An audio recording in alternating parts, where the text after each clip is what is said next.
బుద్ధి వంకర బుద్ధి అంటావా అమ్మావా అంటావా అమ్మావా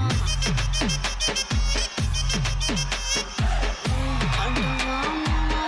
అంటావా అమ్మావా తెల్ల తెల్లగుంటే ఒకడు తల్ల కిందులవుతాడు నల్ల నల్లగుంటే ఒకడు అల్లారల్లరి చేస్తాడు తెలుపు నలుపు కాదు మీకు రంగుతో పని ఏముంది